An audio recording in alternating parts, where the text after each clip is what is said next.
आवाज दो, आवाज दो, आवाज दो, आवाज दो। एसएसए उद्योग ऐक्यता, एसएसए उद्योग ऐक्यता। We want justice, we want justice, we want justice. आवाज दो, आवाज दो, आवाज दो, आवाज दो।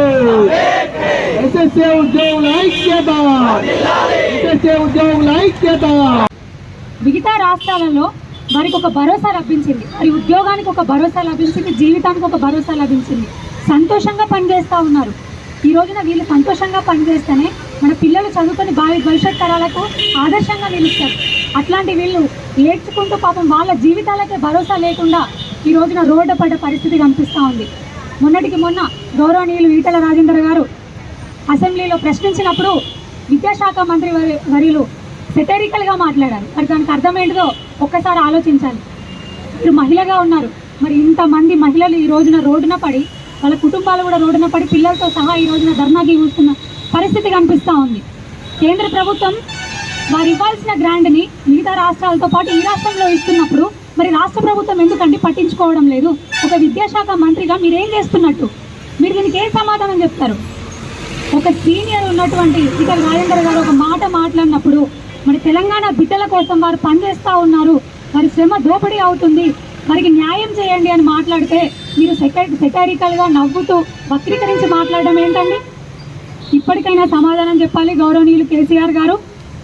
ప్రతి ఒక్క వర్గం ఈ రోజున రోడ్డున పడి ఏడుస్తూ ఉంది, గగ్గోలు పెడతా ఉంది. వాళ్ళవి గొంతన్న కోరికలు కాదు, కనీస అవసరాలు అడుగుతున్నారు.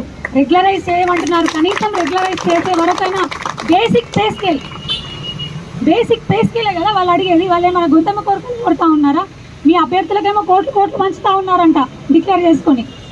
ఆ కోట్లేమో అడగట్లేదు. వాళ్ళు కష్టపడుతున్నారు, వారు శ్రమిస్తున్నారు, శ్రమకు తగ్గ వేతనం అడుగుతున్నారు, అంతే. అది ఇవ్వడానికి కూడా మీకు కష్టమైపోయింది. ఈ రోజున 40 కోట్లంట, 50 కోట్లంట ఒక్కొక్క అభ్యర్థికి. కొంచెం ప్రజలను చూడండి, తెలంగాణ బిడ్డల్ని చూడండి. ఈ రోజున మంచి స్కూళ్ళల్లో వాళ్ళు ఎక్కడికక్కడ సూపర్వైజ్ చేసుకునేటటువంటి మా సిఆర్పీలు ఈరోజు రోడ్డున పడి కూర్చొని ఉన్నారు. మరి ఎక్కడ సాగుతుందండి విద్యా వ్యవస్థ? ఎక్కడి నుంచి పోతుందండి? మీకేమో సంబరాలు కావాల్సి వచ్చాయి, విందులు కావాల్సి వచ్చాయి, వినోదాలు కావాల్సి వచ్చాయి మీ అభ్యర్థులకు అందరికీ కూడా. ఒక్కసారి ఆలోచించండి.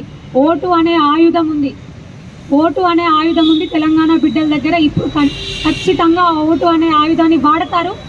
రానున్నది ముందు కాలం, వినాశకాలే విపరీత బుద్ధి అంటారు. అందుకే ఈ విపరీతమైనటువంటి ఆలోచనలు వస్తూ ఉన్నాయి. మీకు ఇంకా 3 నెలల కాలమే ఉంది. ఈ 3 నెలల కాలంలో డెఫినెట్గా ప్రజల గోసకి బీజేపీ భరోసాను అందిస్తూ ఉంది.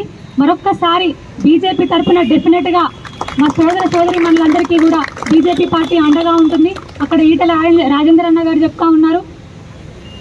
ఈ విషయాన్ని ఎంపీ అరవింద్ అన్న గారి, గౌరవనీయులు అరవింద్ అన్న గారి దృష్టి కూడా తీసుకొని వెళ్ళాం. డెఫినెట్గా బీజేపీ పార్టీ మీకు అండగా ఉంటుంది. ఒక ధర్మ యుద్ధం చేస్తూ ఉన్నారు, మీ యుద్ధాన్ని కొనసాగించండి. మీతో పాటు మేము కలిసి నడుస్తాం. ఏ సమయమైనా సరే, ఎలాంటి సమయమైనా సరే మీకోసం మేము వచ్చి ఉంటామని ఈ సందర్భంగా తెలియజేస్తూ ఉన్నాను.